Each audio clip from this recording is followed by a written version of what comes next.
Hi,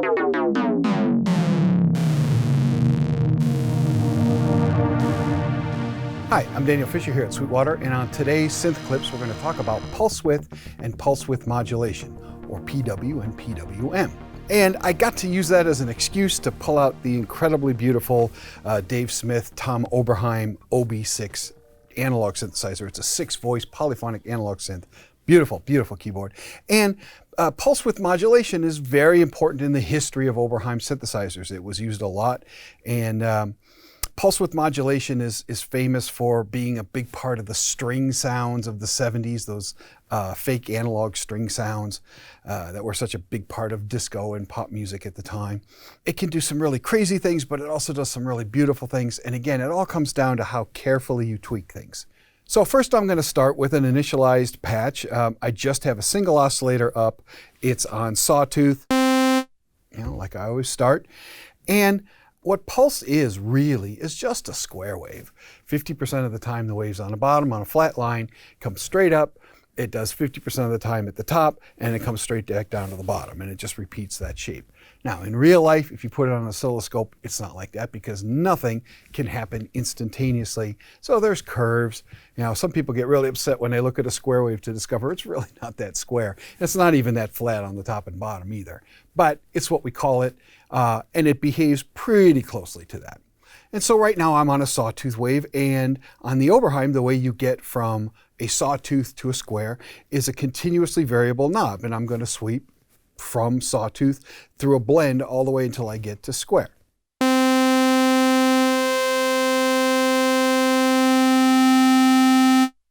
And the way I describe a square wave is it's kind of a clarinet. It's got that hollow clarinet sound with some extra buzz on it. But those of you who played video games in the 80s, you'll recognize this sound,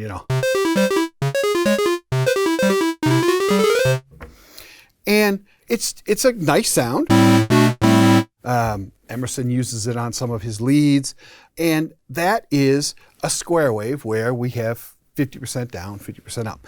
And I have a knob called pulse width, and what it's doing is changing that ratio. Instead of 50% up and 50% down, I might only have 10% up and 90% down. Or I might have 10% down, 90% up. Whatever amount you have on the bottom, subtract that from 100%, and that's how big the other one is. It's always something. And you can actually go to 0% on one end and 100% on the other, which is a flat line, which makes no sound. And that's one of the reasons you have to be a little finessey with square wave and pulse width, because you can actually go to silence if you're not careful, or if that's what you want, you can go to it.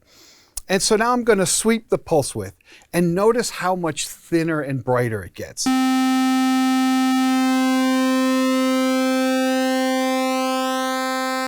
And if I'm trying to recreate a clavinet, this is definitely one of the tricks I'll use, is I'll use a thin pulse width.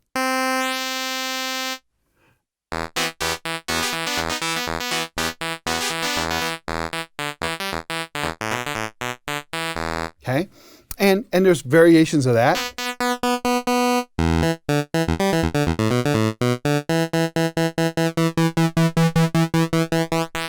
Those of you who played video games in the 80s might know Battlezone, when the missile came down at you. That's pulse width.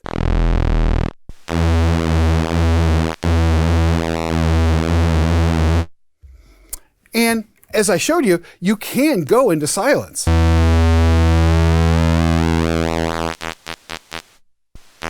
Okay, so something to pay attention to. And technically, it really doesn't matter whether you do 90% on the top and 10% on the bottom, or 90% on the bottom and 10% on the top. That should sound like exactly the same wave. That definitely changes if you're using it as an LFO. Obviously, that's going to change how it does things. But at audible speeds, it's not perceptible. So the cool thing, as you heard me moving the pulse width knob, is that you could hear all kind of harmonics changing. You could hear just the overall timbre was changing. The fatness was changing. And it almost sounds like I'm doing pitch modulation, but it's really pulse width modulation. And so once, like I tell you all the time, once you find something that you like on a knob, find the highest and lowest amount you like on it. and then find something to move that back and forth between those two amounts. The most obvious, of course, being LFO. So I come over to my LFO, I've picked a sine wave as a shape, and they have these two lights that shows you whether you have only VCO1 moving from the sine wave, its pulse width, VCO2 moving its pulse width, or VCO1 and VCO2 both having their pulses modulated. So I'm going to just start with 1. I only have oscillator 1 up, and listen now as I turn up the depth of LFO1.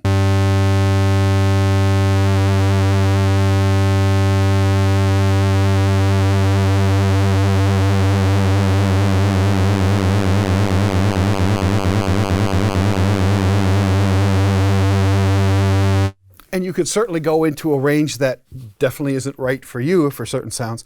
And one thing you got to be aware of is as you go lower in notes, the more obnoxious pulse width modulation gets. So just be aware that if you set it up here, you might not like it down here.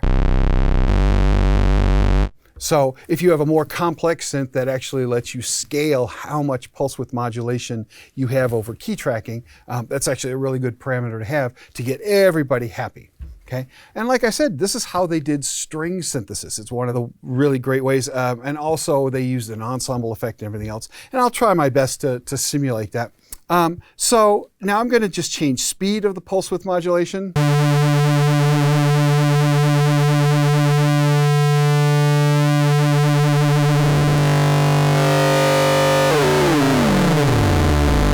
And obviously the LFO is going so fast that we're getting ring modulation type sounds.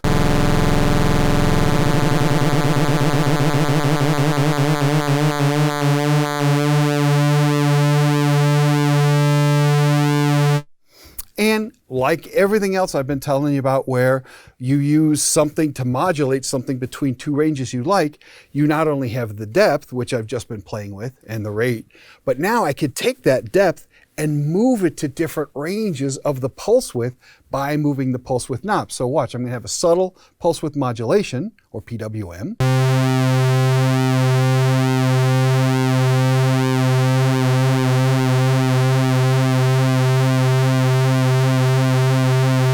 And now I'm going to move the pulse width knob and move that modulation through different parts of the pulse width.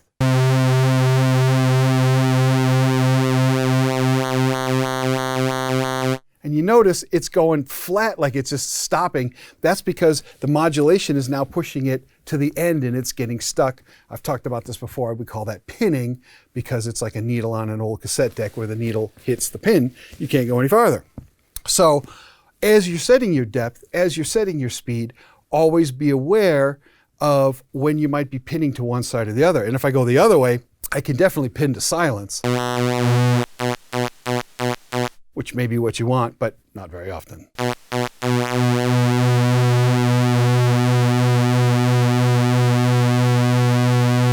And with no other effects, you can already hear it's kind of a pleasant trick, you know?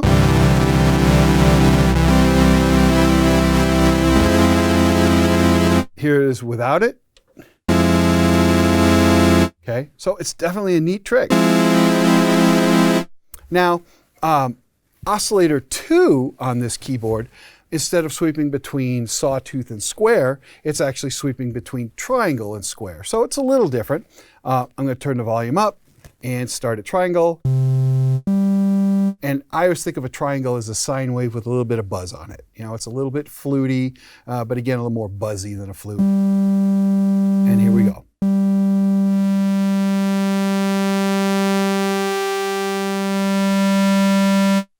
And now I can, because I'm fully on pulse, I can sweep the pulse width again. And the key thing is when you're sending pulse width modulation to both of the oscillators, to both of the square waves, by setting their width slightly different, they can be moving in different sections of the pulse width. And that lets you get a nice thick fat sound. And so now I'm going to bring up both of them.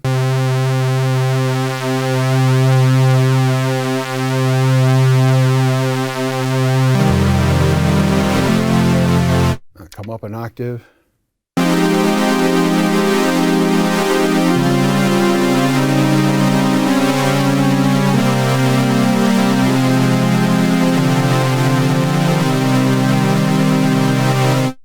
That's a really nice sound, but to really enjoy pulse width modulation, you have to put it into some echo or some hall, something that lets you have that modulation, but then something that takes all those variations and holds them in time. So I'm now going to turn this on, and first let me turn my chorus mix down, and now I'm going to turn my hall up. So here's without hall, and bring some hall up.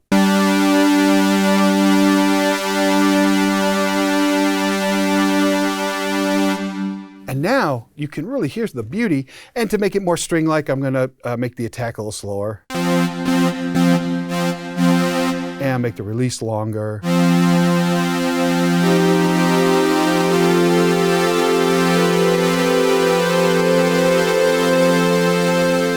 And I'll use my hold button so I can start adjusting things, and you'll still hear the same chord.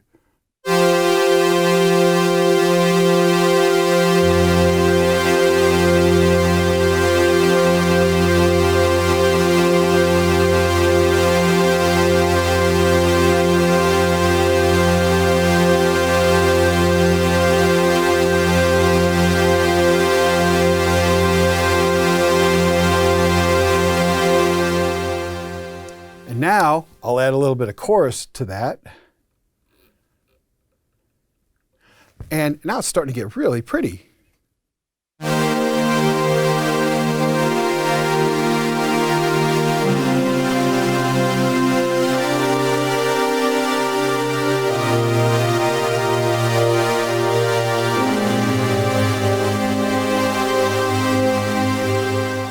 But you notice my bass is starting to get a little bit throbby. And typically pulse width modulation is done with an LFO, but you could modulate it with envelopes, you could modulate it with a wheel, or any controller really. Like everything else, it's just a matter of finding the minute you like, finding the max that you like, finding a controller that sweeps through them in a way that you want. So let's try another keyboard. Okay, now I have the ASM Hydrasynth, and I chose this one because they have a unique way of doing pulse width modulation. They do it in a section they call Mutant. And Oscillator 1 and Oscillator 2 each have 2 mutants. So we have mutants 1, 2, 3, and 4. I'm going to use mutant 1. And it can do various things. It can do FM, it can do wave stacking, it can do oscillator sync, and now I get to PW-ORIG, which is short for pulse width modulation, the original method. And it's actually much more powerful than your standard pulse width modulation in that it doesn't care what wave shape you use. It's actually a section independent of the oscillator. But I'm going to start with a square wave. I currently have that with a depth at 0, so it's not going to affect anything. So I'm going to go for my saw wave. But just to show you, I'll go to a square. And again, it's that buzzy clarinet and the 80s video game. And we got to do the other one. And they even have various versions of pulse widths on here. So I'll try some of those.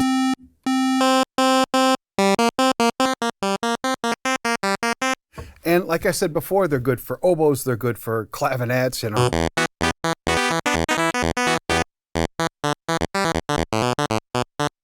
Okay. And so I'm going to go back to my square. And now I'm going to change the depth. Now, there are lots of extra parameters here. I'm not going to go through those today. This is just about pulse width modulation in a standard way. So just trust me, leave the feedback at 0%, leave the ratio at 1.000, have the wet dry at 100%, and the only knob you're going to be turning is the depth knob, and that's going to do the same pulse width sweeping that we did in the other example.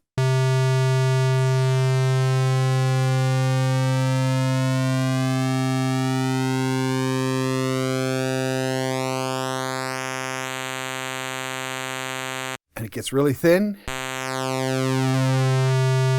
it does not go all the way to silent, where it's 100% up and 0% down. But as always, find an area where you like. And one thing you'll notice is when you're turning these knobs manually, it may not sound as smooth as when you're having an internal modulation happening. So don't get too concerned about that. You're supposed to use it to hear where you kind of like it. Okay, let's say I like it there. And so now typically I'll use an LFO to sweep pulse width.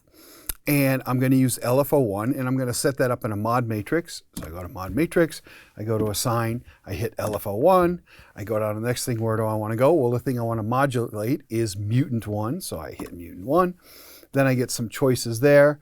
Instead of ratio, I want to do depth. And if I turn this up, I should hear LFO1 sweeping. Now, what this is setting is how wide the sweep is. Where the sweep is, you have to go back to the mutant and adjust your depth. So I'm going to leave that sweep the way it is, and I'm going to move through different depths of that pulse width. And watch the screen. That's really a cool thing to have.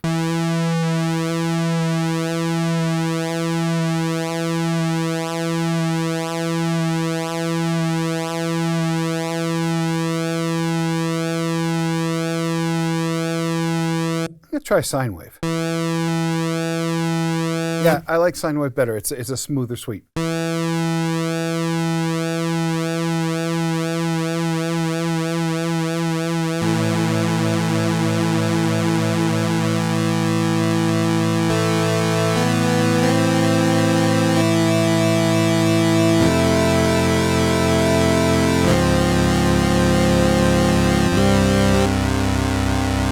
And obviously I could take the depth up to ridiculous.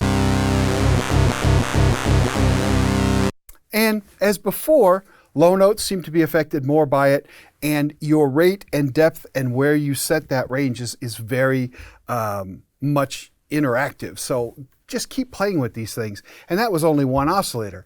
Add another oscillator, do the same thing. Detune them, put them in different octaves. If you want, have a different LFO going to each of them, and you'll get those really beautiful string ensemble sounds. So hopefully that gave you enough confidence to start digging in on pulse width and pulse width modulation on your own gear. If you have any further questions about either the Dave Smith Tom Oberheim OB-6 or the ASM Hydrasynth, please contact your Sweetwater sales engineer. If you enjoy these synth clips, we've put the playlist below that have all of them, and we're always looking to add more, so please write into the YouTube comments what you'd like to see, and we will definitely try to get on those. My name is Daniel Fisher. Thank you very much for watching.